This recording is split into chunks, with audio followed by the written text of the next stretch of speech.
सरस्वती नमस्तुभ्यं वरदे कामरूपिणी विद्यारंभं करिष्यामि सिद्धिर्भवतु मे सदा। आवाज खुली ना। माता सरस्वती की कृपा प्रसाद से और परम पूज्य गणिनी प्रमुख श्री ज्ञानमती माता की छत्र छाया में शाश्वत तीर्थ अयोध्या से प्रवचन निर्देशिका का स्वाध्याय प्रारंभ हो रहा है, जो आपका प्रतिदिन चलता है। मंगलाचरण के साथ स्वाध्याय प्रारंभ करते हैं। सर्वज्ञो वीतरागोहन श्रेयो मार्गस्य शासका नमस्करोमि तं भक्त्या सपुष्यात् मे समीहितम्।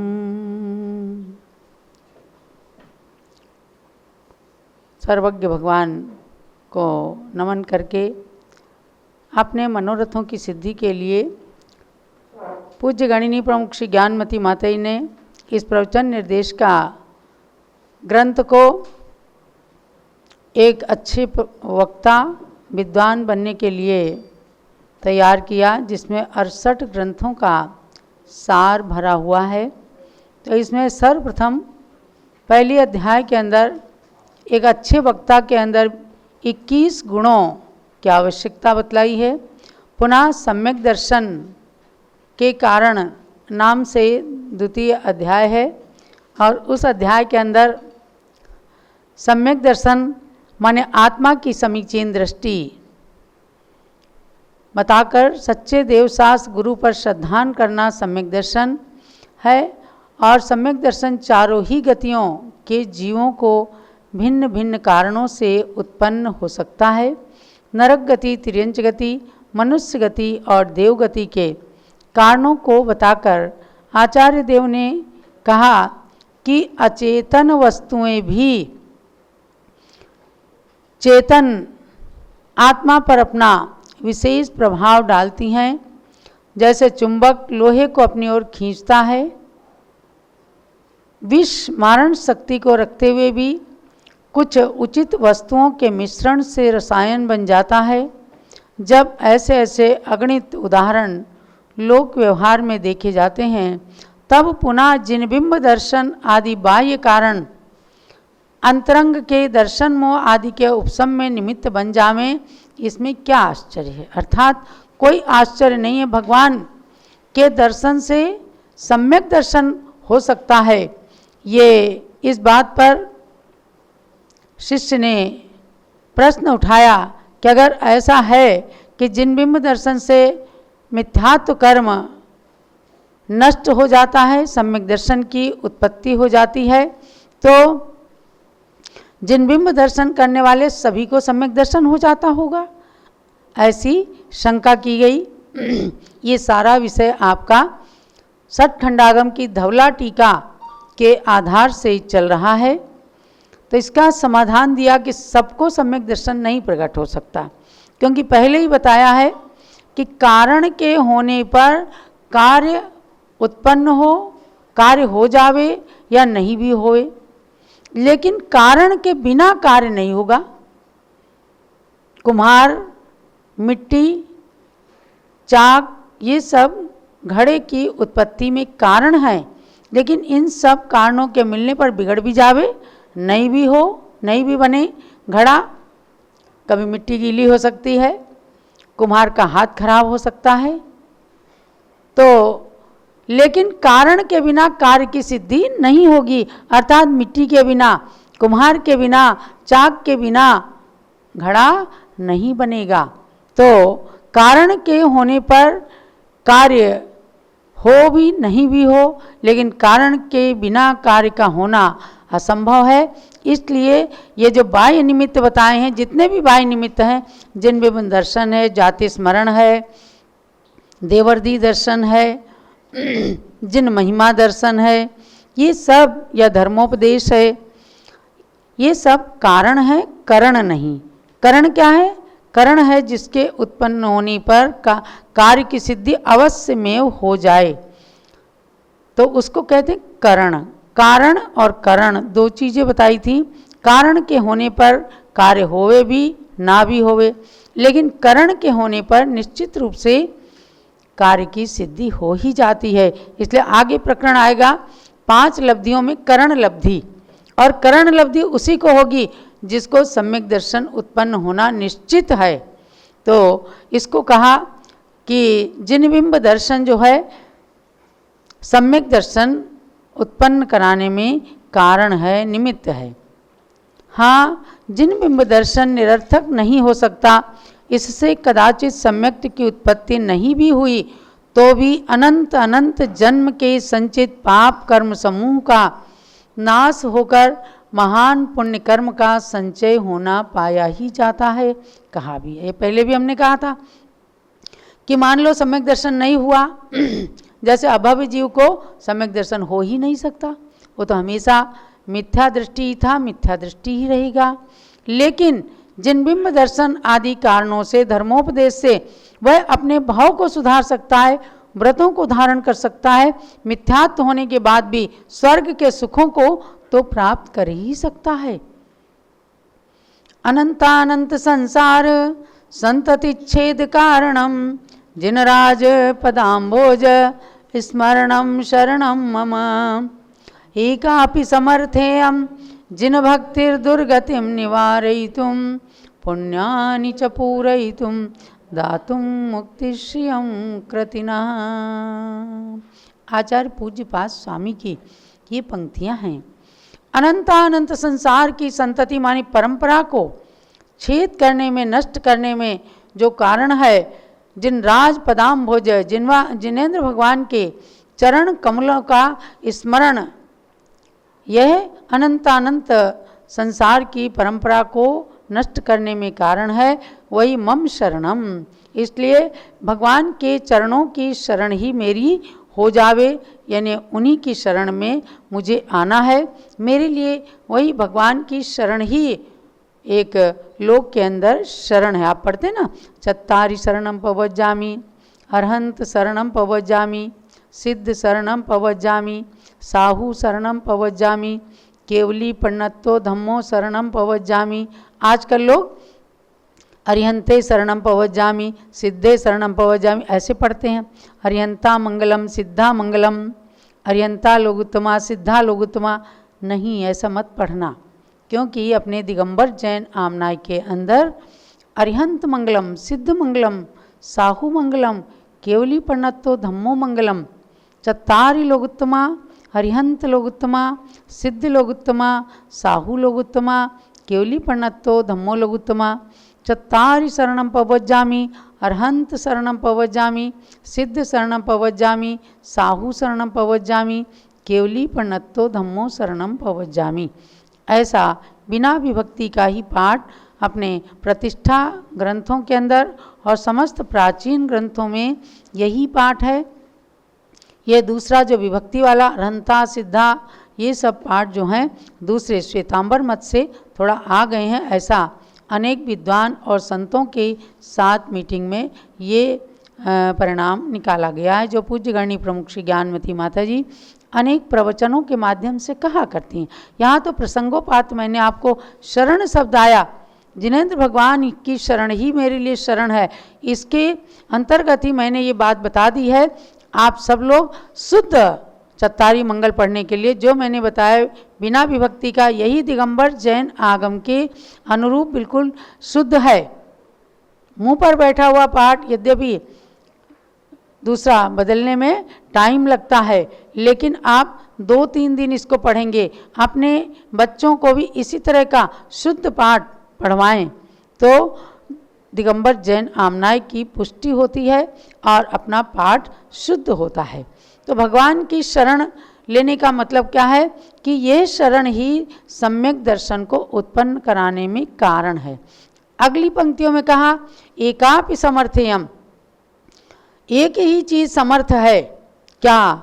जिन भक्तिर दुर्गतिम निवारयितुम, एक भगवान जिनेन्द्र की भक्ति ही दुर्गति को निवारण करने में समर्थ है। दुर्गति कौन सी है? नरक गति, तिर्यंच गति और मनुष्य गति और देवगति, ये सुगति कहलाती हैं। तो इन दुर्गतियों को निवारण करने में समर्थ है भगवान जिनेन्द्र की भक्ति। और पुण्यानि च पूरयितुम, और पुण्य को पूर्ण करने में अर्थात पुण्य के घड़े को परिपूर्ण करने में समर्थ है भगवान जिनेंद्र की भक्ति। पुण्य फला अरिहंता, पुण्य का घड़ा जब भर जाता है तो उसका फल क्या है? अरिहंत अवस्था की प्राप्ति।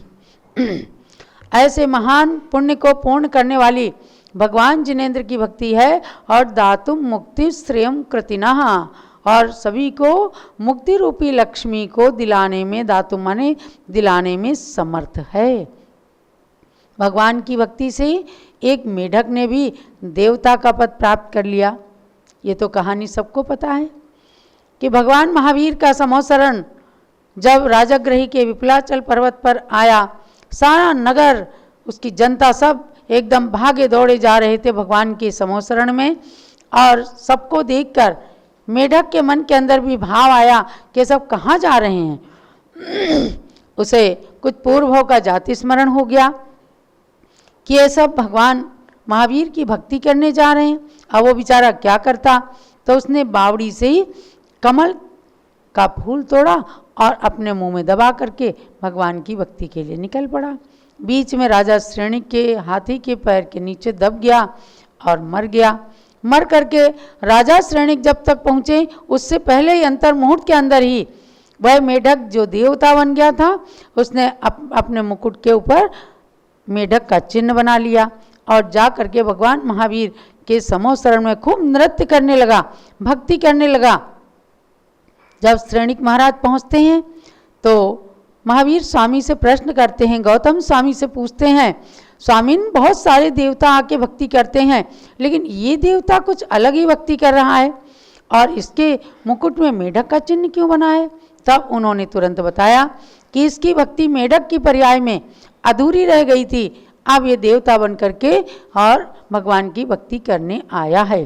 तो जो कहा ना दुर्गतिम निवारयितुम, कि भगवान की भक्ति दुर्गति को निवारण करने में समर्थ है। और पुण्यानि च पूरयितुम, पुण्य को पूर्ण करने में समर्थ है। तो दुर्गति का निवारण हो गया, मेढक की दुर्गति तिर्यंच गति का निवारण हो गया। ऐसे न जाने कितने लोगों का दुर्गति निवारण हो जाता है। कहते हैं कि एक बार जो अयोध्या और सम्मेद शिखर की वंदना का भाव बना लेते हैं, वहाँ चले जाते हैं, यात्रा कर लेते हैं, तो उनका भी दुर्गति का निवारण हो जाता है। एक बार बंदे जो कोई ताहि नरक पशु गति नहीं होई, नरक और पशु गति से छूट जाते हैं वे।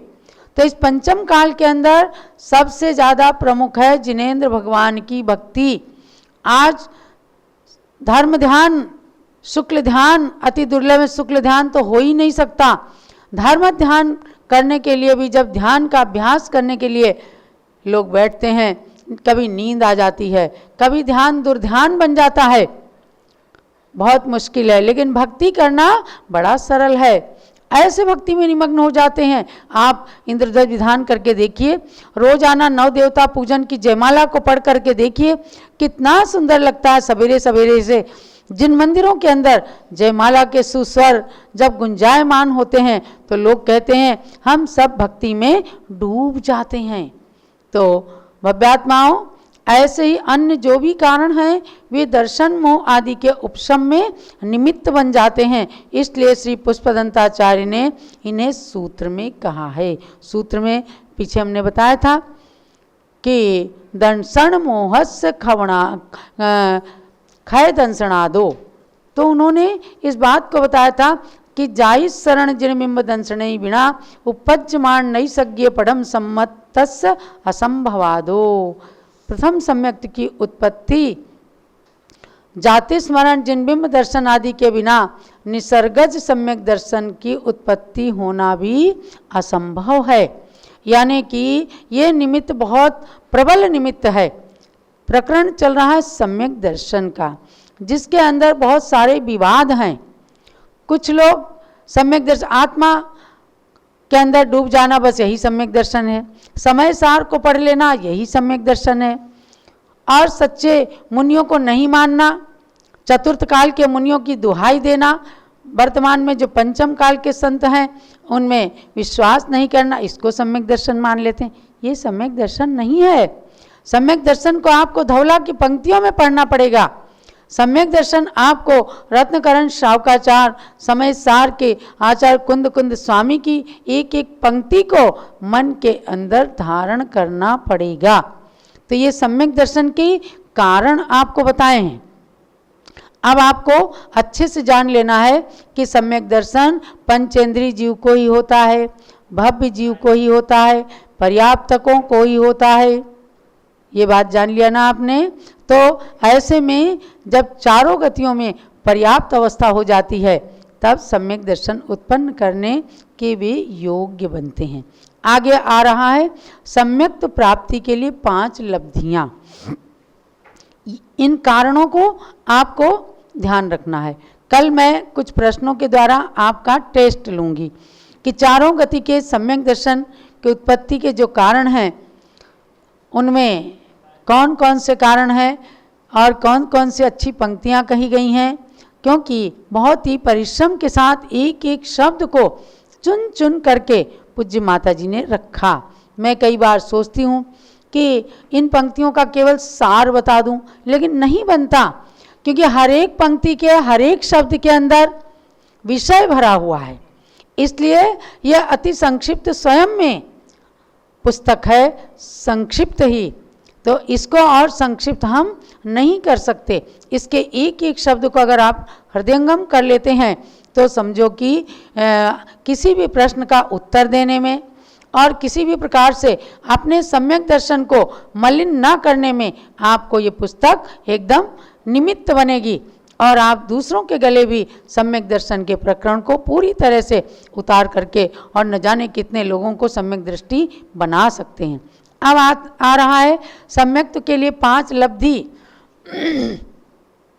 तो पहले कहा है औपसमिक सम्यक्त की उत्पत्ति के कारण।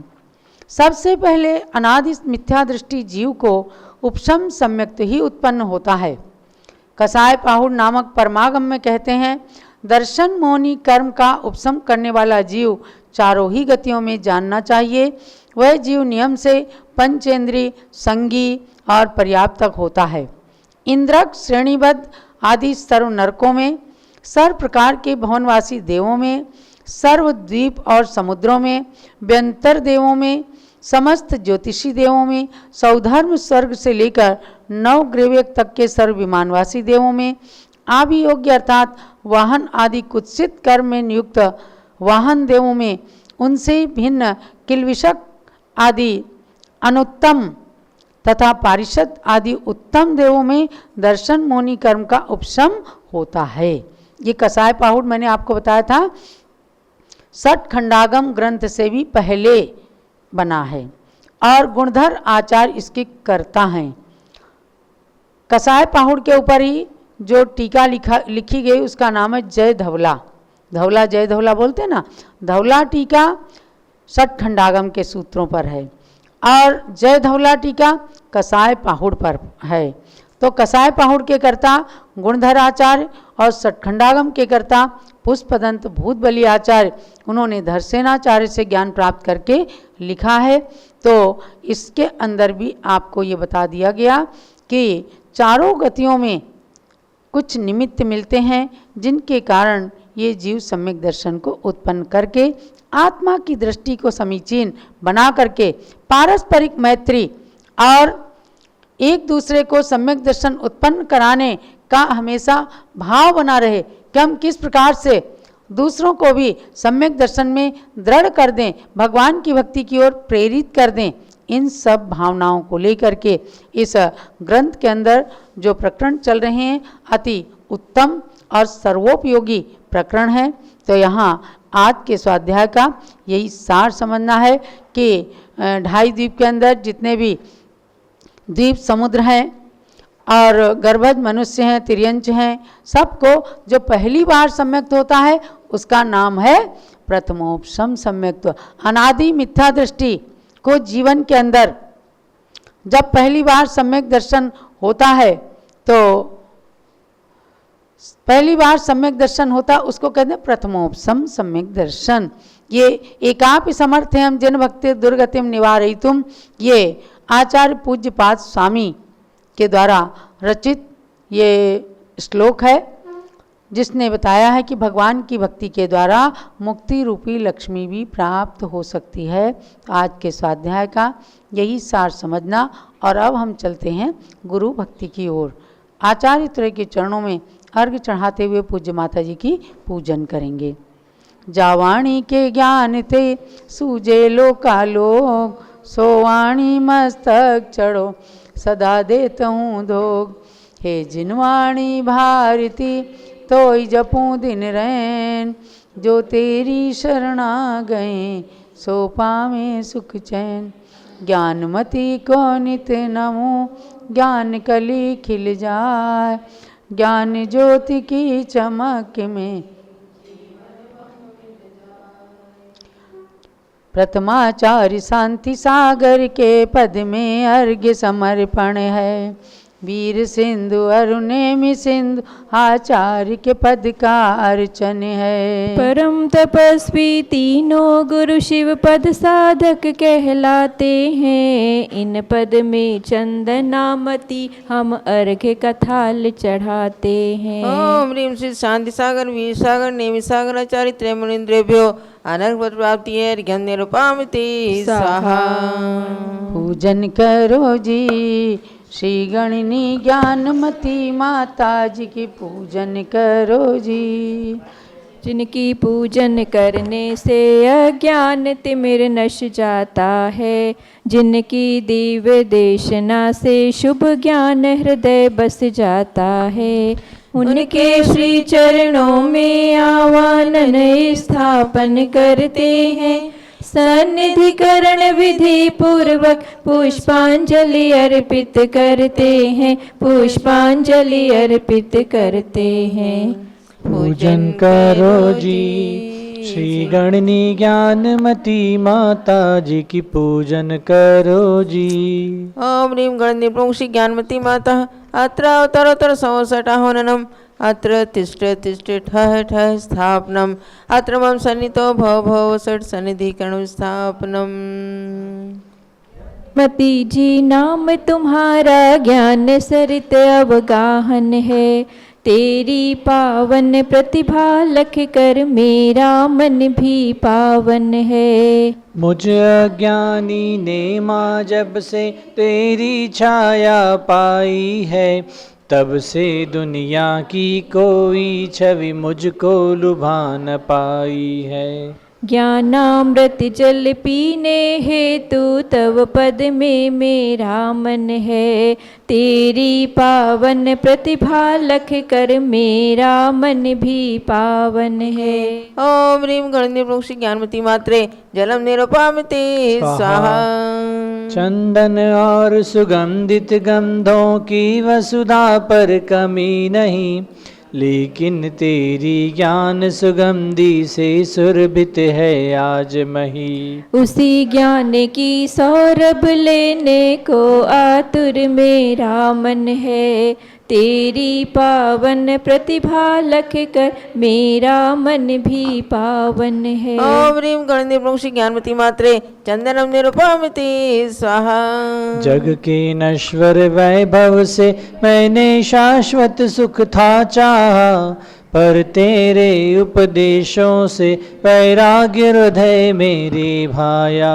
अक्षय सुख के लिए मुझे तेरा प्रवचन ही साधन है, तेरी पावन प्रतिभा लख कर मेरा मन भी पावन है। ओम ह्रीं गणनी प्रोक्षि ज्ञानमती मात्रे अक्षतम निरुपामिति स्वाहा।